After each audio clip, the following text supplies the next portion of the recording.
The document they gave her was 12 pages long and written in 7 languages.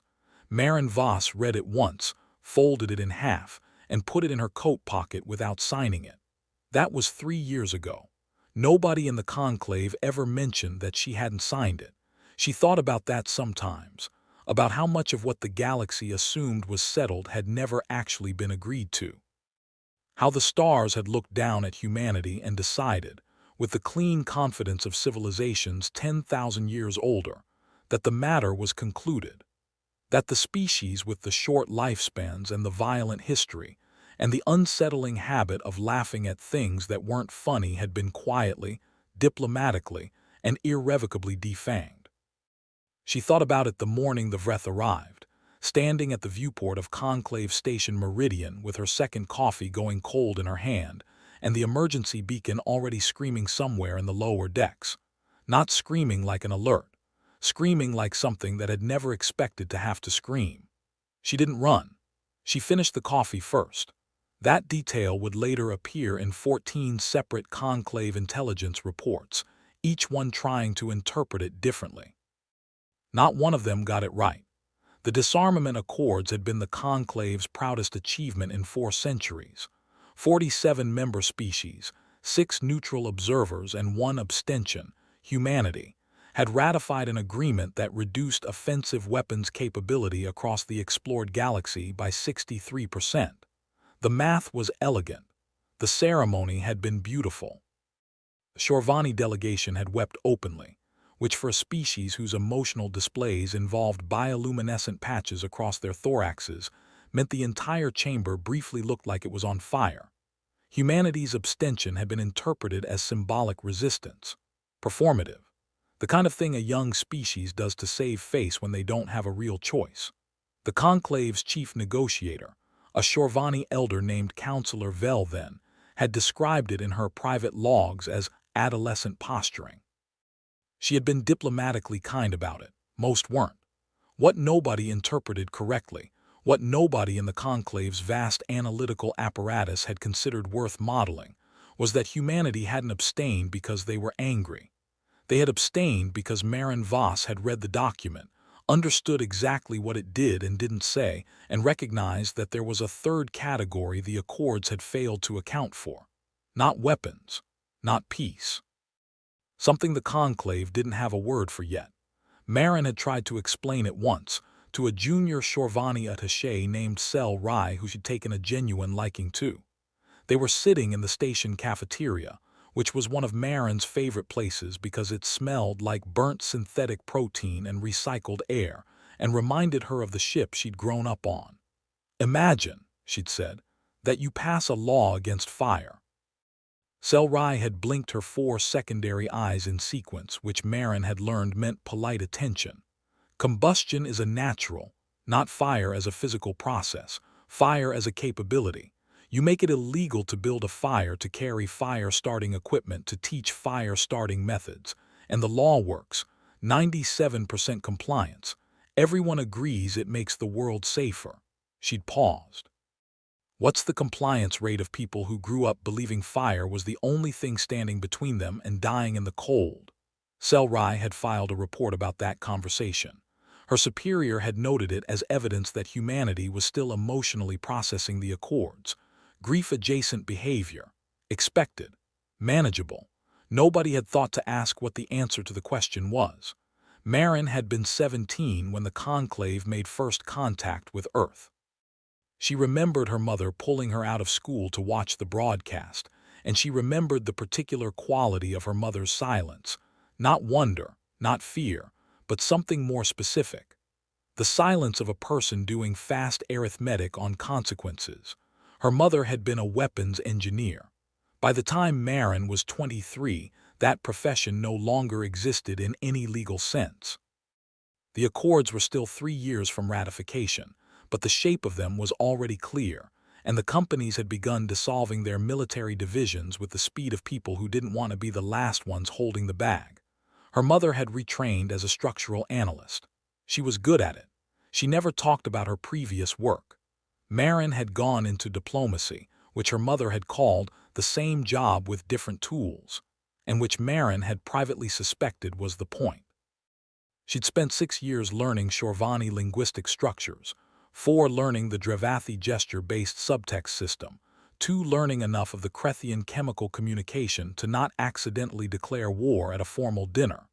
She was patient in ways that surprised the aliens around her, not the performed patience of someone waiting, but the active patience of someone watching, cataloging, building a model of something she hadn't yet been able to name. She was the only human on Conclave Station Meridian when the Vreth arrived. That was not an accident either, though the Conclave thought it was. The Vreth were not a member species. They were not a neutral observer. The Conclave's first contact protocols, refined over millennia of peaceful expansion, had 17 distinct categories for new arrivals, and the Vreth had spent approximately 4 minutes inside Conclave space before making all 17 of them structurally inadequate. They did not broadcast. They did not signal. They crossed the boundary of recognized Conclave territory at a velocity that suggested they had not considered whether they were allowed to, and they did not decelerate. The station's automated systems registered them as an anomaly, then as a threat. Then, when the threat protocols produced no deterrence response and the Vreth continued not decelerating, as something for which no protocol existed. Marin was in the cafeteria when Selrai found her, the younger alien's bioluminescent patches cycling through colors that Marin had learned to read as controlled panic, which in a Shorvani meant the kind of fear that had already passed through emotional processing and come out the other side as action. "Counselor Velthan is requesting your presence," Selrai said. "The situation. I know what the situation is."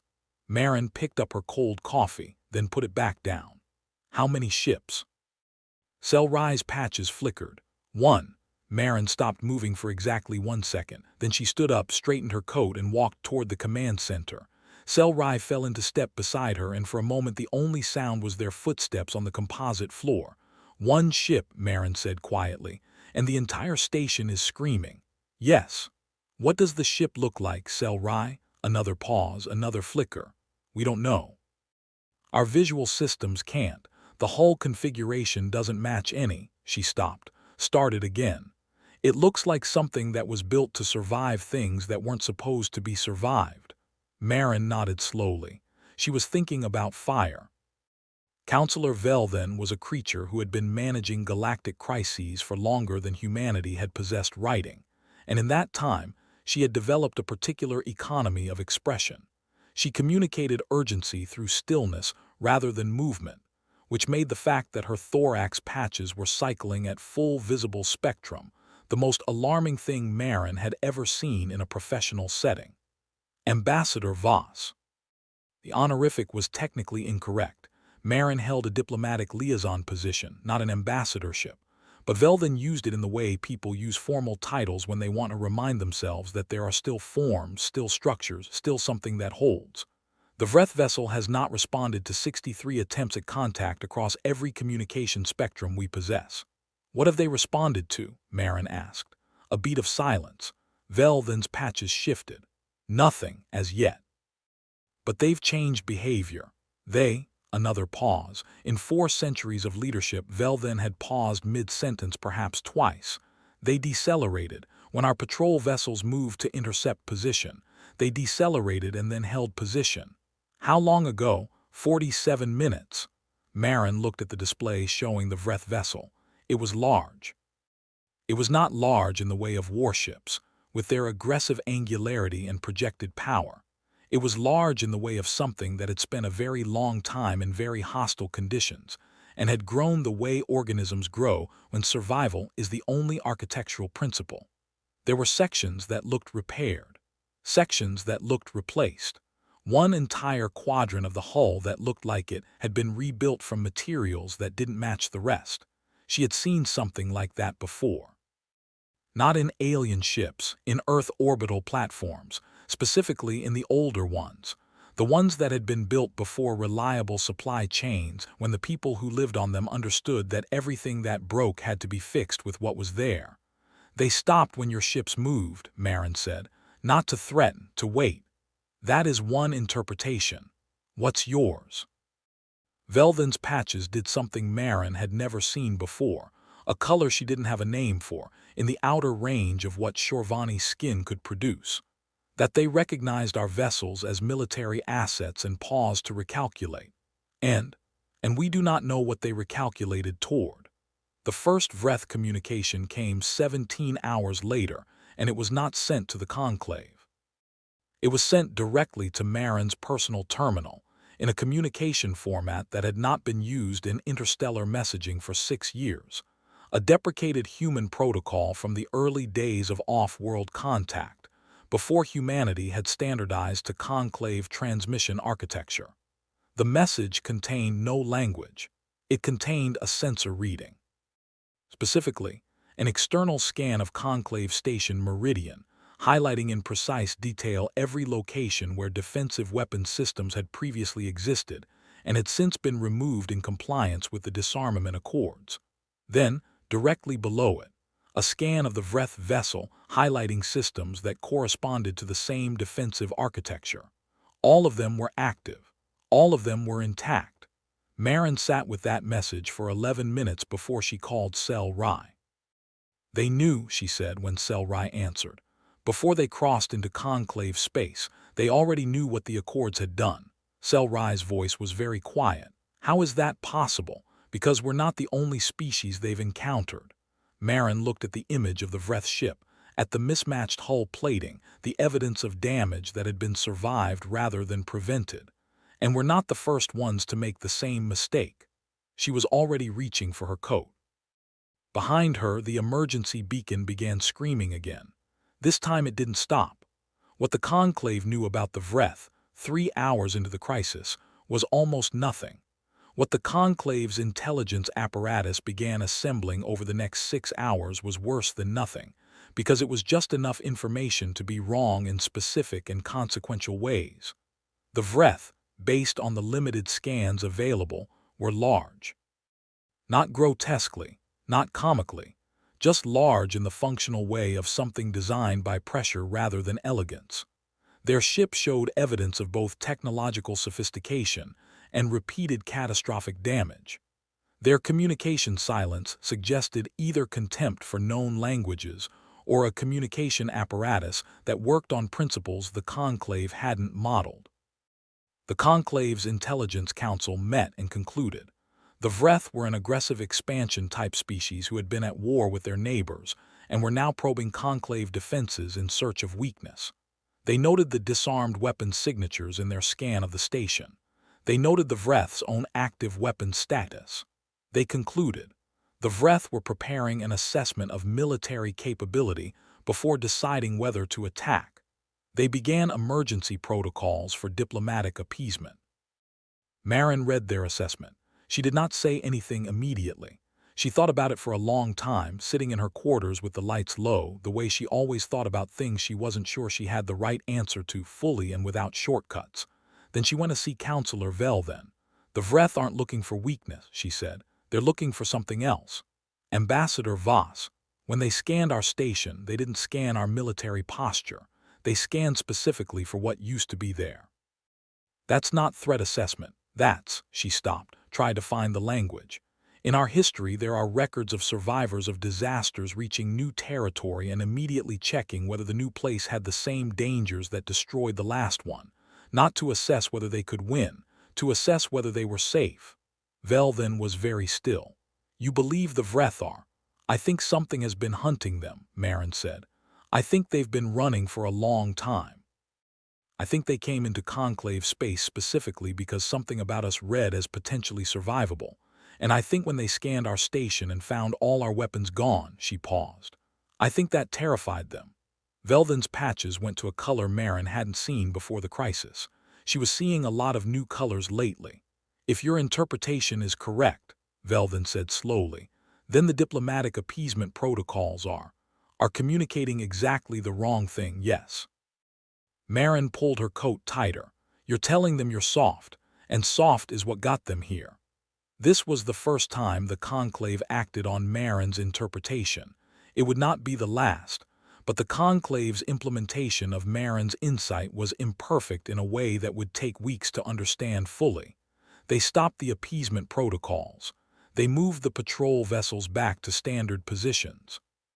They adopted what their strategists called a neutral presentation posture, neither threatening nor yielding. The Vreth responded by moving closer. The Conclave interpreted this as progress, as de-escalation. Marin interpreted it differently, as the Vreth for the first time seeing something that looked like it might be worth talking to, not because the Conclave looked powerful, but because it had stopped performing. The distinction seemed academic. It was not. Because what was hunting the Vreth was already coming. It had been coming for much longer than the Conclave knew. It had, in fact, been the reason the intelligence reports that arrived on Marin's terminal over the next 72 hours were so initially baffling, and then so quietly, comprehensively terrifying, because they weren't describing something on the horizon. They were describing something that had already arrived at the horizon of 6 other civilizations. None of those civilizations still existed. The species the Conclave came to call the Architects, because no one knew what they called themselves, and the things they built were the only evidence they left behind, had been moving through the outer rim of the galaxy for what preliminary analysis suggested was between 3,000 and 5,000 years. Not quickly, not urgently, with the patient, systematic thoroughness of something that had decided what it was doing and saw no reason to rush. The pattern, reconstructed from debris fields and dead star systems, and the traumatized communications of refugee species who had fled far enough and fast enough to survive, was consistent. The Architects arrived, assessed, and then either absorbed or eliminated. The criteria for which outcome they chose were not immediately clear. The Conclave's analysts worked on it for 60 hours before they noticed a pattern. Every species that had been eliminated had, at the time of Architect arrival, maintained significant military capability. Every species that had been absorbed, which meant surviving but transformed in ways that the refugee accounts described with varying degrees of horror, had been, at the time of contact, relatively defenseless. The Conclave's initial interpretation was immediate and felt logical. The Architects eliminated threats and absorbed non-threats. Therefore, disarmament was survival. Therefore, the disarmament accords, which had seemed merely idealistic, were actually the galaxy's only real defense. Marin read this interpretation on a data tablet in a corridor outside the strategy chamber, having been given the summary by Cell Rai because no one had thought to formally include her in the strategy session. She read it twice. Then she sat down on the floor of the corridor, which was not something anyone had ever seen a diplomat do, and stayed there for 4 minutes. Cell Rai crouched beside her. "Ambassador, they have it backwards," Marin said. "The analysis is quite thorough. 6 data points, consistent pattern. The species that got eliminated had weapons." Marin looked up at the corridor ceiling, which was a slightly different off-white than Earth corridors and had always bothered her in a way she'd never examined. The species that got absorbed didn't, and the Conclave looks at that and sees, don't have weapons, survive. She paused. "What's the other interpretation?" Cell Rai was quiet for a moment. Then, slowly, that the Architects eliminate threats and absorb resources. And a species with weapons is a threat, and a species without weapons is a resource. Marin closed her eyes. The Conclave just spent 2 decades removing every defense from every civilization in reach, and now there's something coming that specifically prefers to take things that can't fight back. She stayed on the floor for 1 more minute. Then she stood up, smoothed her coat, and walked back toward the command center. "Cell Rai," she said without turning. "How many systems have Architect debris signatures?" Cell Rai checked her tablet. 11 confirmed, possibly more. There are unexplained communication losses in the outer rim that could indicate. How far is the nearest one from current Conclave territory? A pause, longer than it should have been. Cell Rai. 8 light years, Cell Rai said. Ambassador. The nearest confirmed debris field is 8 light years from the Conclave border. Marin's steps didn't change. Her expression didn't change. But her hand, reaching for the door panel, stopped for just a moment before pressing it. 8 light years. For a species that had been in motion for 3,000 to 5,000 years and hadn't stopped for anything yet. 8 light years was not a warning. 8 light years was an announcement. The emergency session of the conclave took 4 hours to devolve into something that had never happened in 400 years of meetings. Not argument, exactly, but a kind of collective conceptual failure. Species that had long practice at strategic disagreement found they had no framework for what was being described. The Vreth, who had been hesitantly invited into a secondary observation chamber through a process that Marin had quietly negotiated without being asked, sent their first verbal communication during the session. It came through a translation algorithm that struggled with their language architecture and produced, in the conclave's primary diplomatic tongue, something like, "You are only now understanding what we have been trying not to know for 60 years." The chamber went very quiet. Marin, seated at the perimeter of the chamber in her unofficial capacity, was watching not the display feeds but the faces, or equivalent, of the conclave representatives. She had spent years learning to read alien emotional expression. She was reading it now and seeing something she hadn't seen before in 47 combined species, which was not fear. Fear she'd seen. This was what lived on the other side of fear after it had been there long enough to exhaust itself. Counselor Vel then called for a recess. In the corridor she found Marin. "You knew," Vel then said. "It was not an accusation. It was barely even a statement. It sounded like someone finding the last piece of a puzzle and not being able to feel good about it." "I knew that something about the Accords was structurally wrong," Marin said. "I didn't know what was coming, I just knew." She stopped. "There's a thing humans understand, about the relationship between safety and vulnerability. They're not opposites. The Accords were supposed to make the galaxy safer. They made it quieter," Marin said. "Those aren't the same thing." Velden's patches cycled slowly. "What do you need?" This was the moment Marin had been building toward, across 3 years of patience and cold coffee and conversations that had looked like small talk and weren't. She had known the moment would come, not because she'd predicted the architects, she hadn't, but because she had understood that the Accords had created a pressure differential, and pressure differentials always resolve. "Time," she said, "and access to the old records." Velden's secondary eyes blinked in sequence. "Which records?" "All of them," Marin said. "Everything your species cataloged about human military doctrine before the Accords. Everything that got archived and classified and quietly forgot." A pause. "And I need you to stop thinking of those records as a history of humanity's problem. Start thinking of them as a manual." What followed was 3 weeks that the conclave's official historical records would later describe as the Meridian Reconfiguration Period, a phrase chosen with the care of people who wanted something to be true that wasn't quite true. The phrase implied an orderly process, an institutional decision, a rational response. What actually happened was Marin Voss spending 18-hour days in an archive chamber that smelled of old atmospheric recycling, reading documents she'd never been allowed to see before about species that had studied humanity with the focused attention of the genuinely alarmed, and making notes in a small paper notebook that she'd carried since she was 26, and that was now more than 3/4 full. She was not alone. Selrai was with her, because Selrai had followed her to the archive on the second day and simply never left, which Marin suspected was a form of courage she hadn't fully credited the young Shorvani with possessing. And there was one Vreth who had, through a process that no one quite understood and no one wanted to disrupt by asking questions, ended up standing in the archive chamber with them. The Vreth's name was not pronounceable in any language the station's systems could currently process. Selrai called it the Vreth. Marin called it nothing, because she had noticed that it responded not to names but to direct engagement, and she had adapted accordingly without thinking about it very hard. The Vreth was large in person.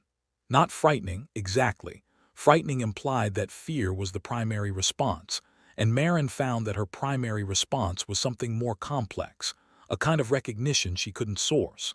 Like meeting someone whose face you don't know but whose posture you've seen before.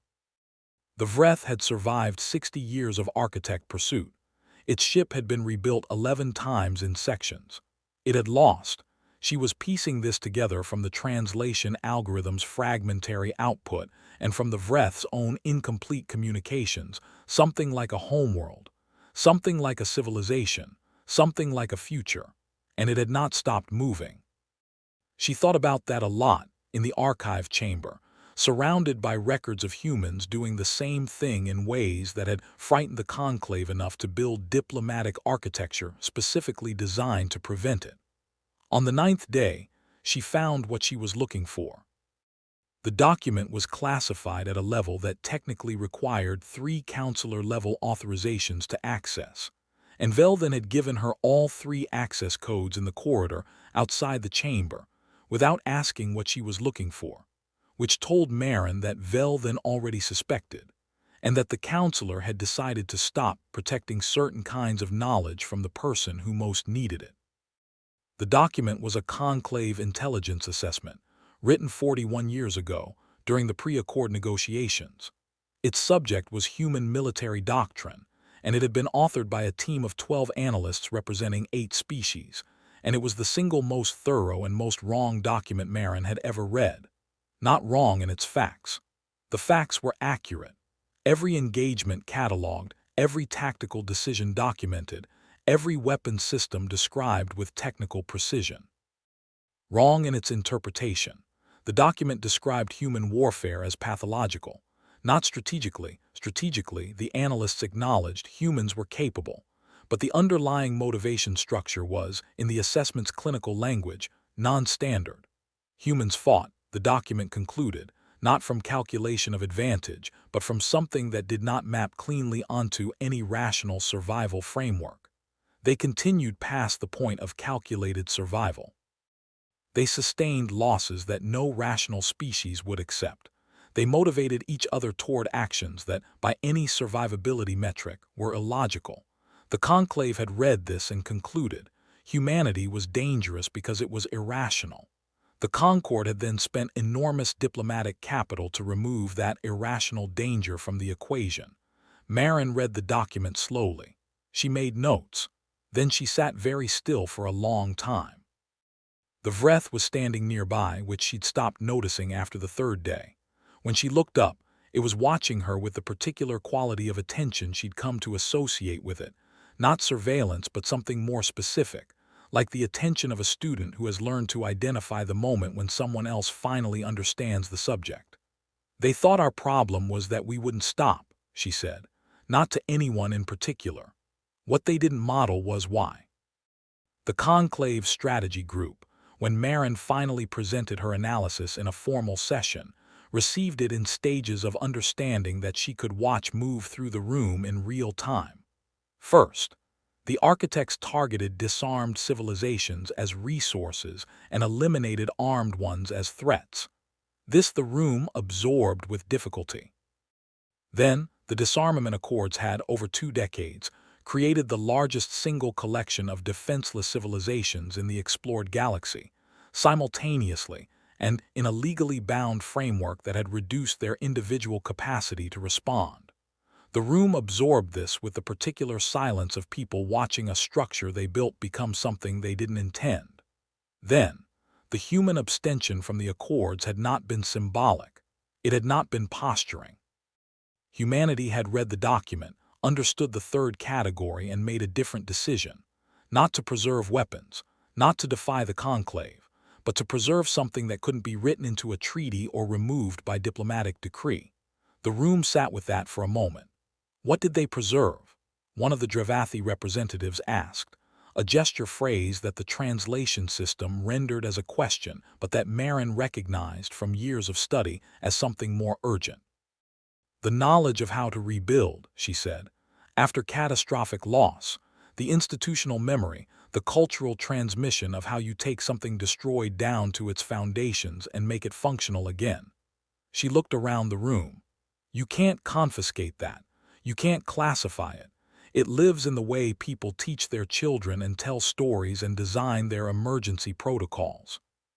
You can strip a species of every weapon they have, and you cannot strip them of the understanding of what it means to have lost everything and still be standing. But humans do still have weapons," Vel then said quietly. "They abstained." "Some," Marin said. "Not most. Not enough to fight the architects conventionally."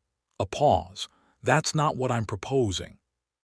The next 17 days were the part of the Meridian reconfiguration period that no historical document would describe accurately, because the people who lived through it would never fully agree on what had happened, and because the documentation that did exist was authored by people working with translation systems that consistently struggled with the core concepts involved.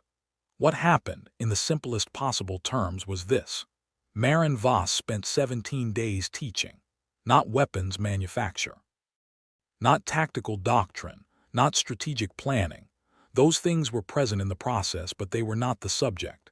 She taught something that didn't have a clean name in any of the 7 languages in the folded document in her coat pocket. The closest she came to naming it, in a recording she made for herself on the 15th day, was the mathematics of not stopping. She taught it to conclave representatives. She taught it to Vreth. She taught it in sessions that Sel Rai observed with the focused attention of someone who understood they were watching something important, to the station's entire strategic planning staff. She used the conclave's own classified documents about humanity as source material, because those documents were, stripped of their interpretive framework, an extraordinarily accurate account of the thing she was trying to convey. The Shorvani absorbed it in one way, the Dravathi in another. The Vreth absorbed it fastest, which didn't surprise her, because the Vreth had been living it for 60 years without knowing it had a structure. On the 18th day, the architects arrived. Not all of them.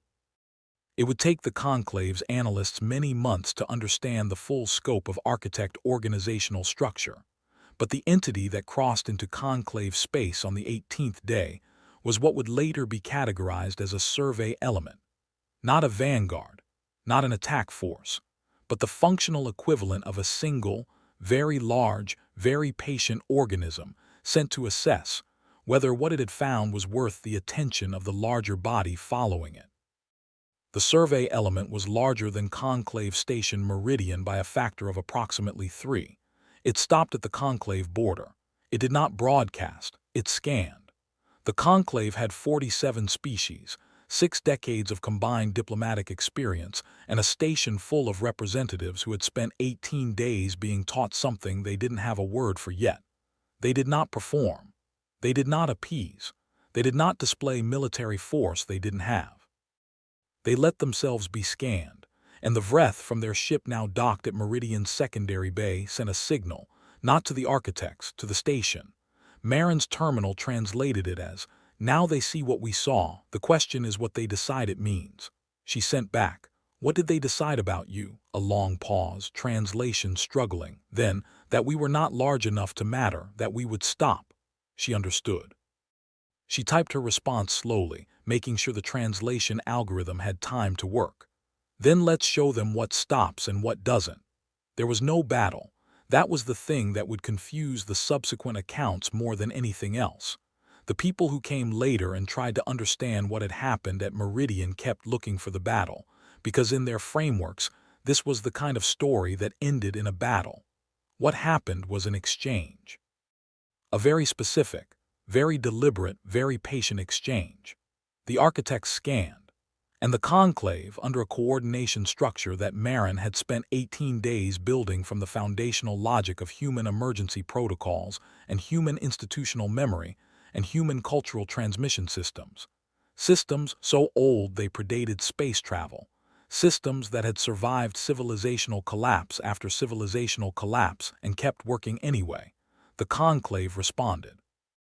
Not with weapons, with information, everything, every species, every loss.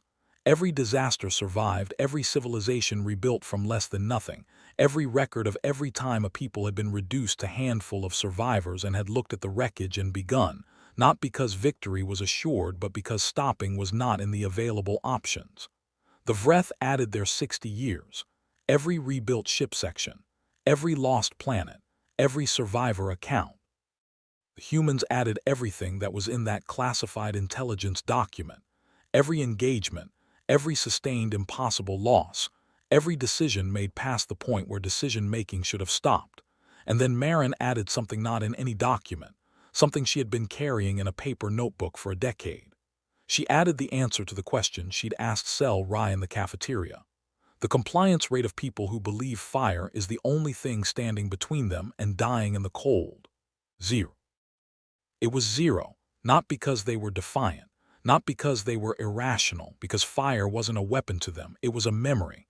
It was the knowledge encoded at a cellular level of what cold feels like when there's nothing between you and it. You don't give that up because someone signs a document. You don't give that up because the galaxy tells you it's safer now. You keep it the way you keep breathing, without thinking about it, because the alternative is a different kind of death. The architects scanned for 3 days. On the 4th day they withdrew, not fled, withdrew, the particular movement of something that has completed an assessment and is returning to report. The conclave did not celebrate. Marin had told them not to. Not because she was pessimistic about what the withdrawal meant, but because she understood that the withdrawal was a question, not an answer. And the question was going to be answered by whatever the architects sent back, and that might take years, and the answer might not be peaceful. But the conclave did not celebrate also because something had shifted in the room, in the station, in the 47 species that had spent 18 days being taught something without a name, and that shift had changed the weight of the air in ways that Marin could feel but couldn't measure.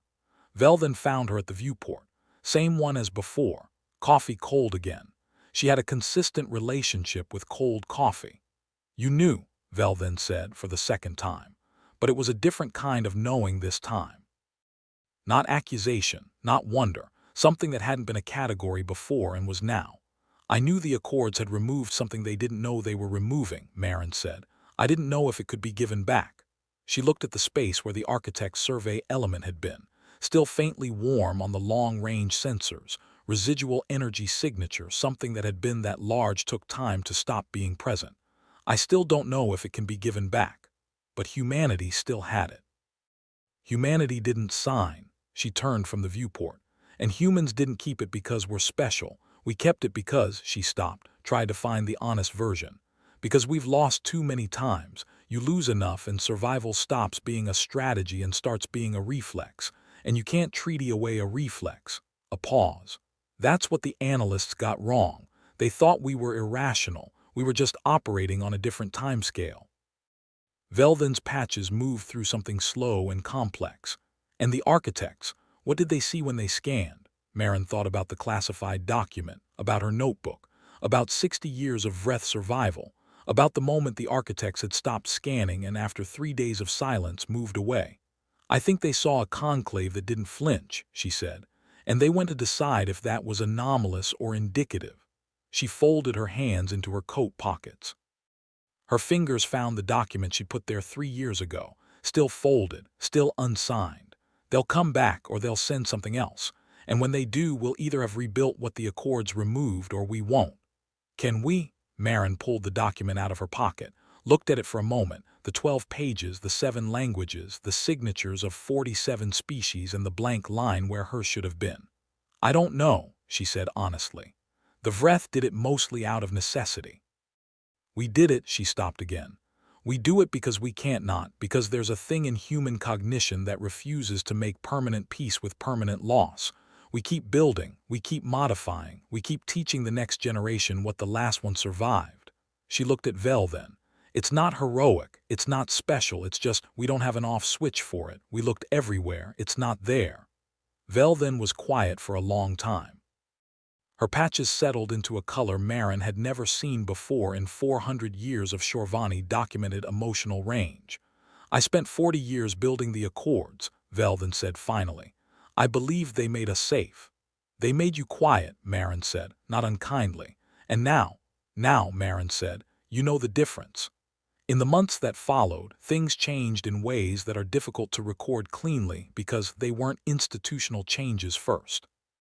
They were changes in understanding, in 47 species that had spent decades building safety by subtraction and were now slowly, uncomfortably, learning to build it by addition, by accumulation, by the transmission of a specific and terrible knowledge, that the worst thing that has happened is not the worst thing that can happen, and that the appropriate response to that realization is not despair but continuation. The Vreth stayed. Their ship got a docking assignment that became a permanent one without anyone officially deciding it had. Marin learned enough of their language to hold a real conversation, which took 4 months, and gave her 3 new categories of thought she'd been missing without knowing it. Sel Rai filled 3 notebooks of her own. The architects came back twice, in probe configurations that scanned and withdrew without contact. The conclave met both incursions the same way, not with silence, not with display, but with the patient, deliberate transmission of exactly what it was, what it had been, what it had lost, what it had kept anyway. And once in a communication Marin's terminal received on a Tuesday morning while she was finishing a coffee before it went cold, she'd been working on that, there was a message from the architect's survey element. Not to the conclave, not to the Vreth, to her. It contained no language. It contained a single image, a species unidentified that the architect records showed as eliminated 300 years ago, technologically sophisticated, militarily capable, gone. Below it, a question, not in words, in structure, the shape of a question in a communication architecture that her terminal spent 6 hours trying to interpret and finally rendered as, "Why did these not continue?" She thought about it for a long time. Then she sent back a single piece of human text, not translated, not adapted, just the original words, and let the architect's systems work on it for as long as they needed. It was a line from a medical textbook. A human medical textbook, specifically about pain response and the neurological mechanisms of persistence. A line she'd memorized when she was 22 and had never fully stopped thinking about. The body in sufficient pain will produce its own reasons to continue. This is not a flaw in the system. This is the system. She didn't receive a response.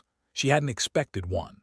But 6 months later, when the architect's survey element made its third approach to conclave territory, it stopped further away, and it transmitted, for the first time, unprompted, in a spectrum the conclave systems could receive, something that wasn't yet a language but had the structural shape of something trying to become one.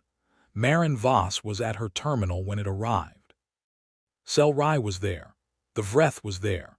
Counselor Velden was present via remote link, her patches cycling something slow and wondering. Marin listened to the transmission. She made notes. She did not sign anything. She thought about what the conclave had believed, 47 species standing proud and peaceful in the galaxy's quiet, convinced that they had removed the problem. That they had reached the species with the violent history and the strange laughter and the unsettling ability to persist past logical limits, and had politely, diplomatically, surgically removed the thing that made them dangerous. They had removed the weapons.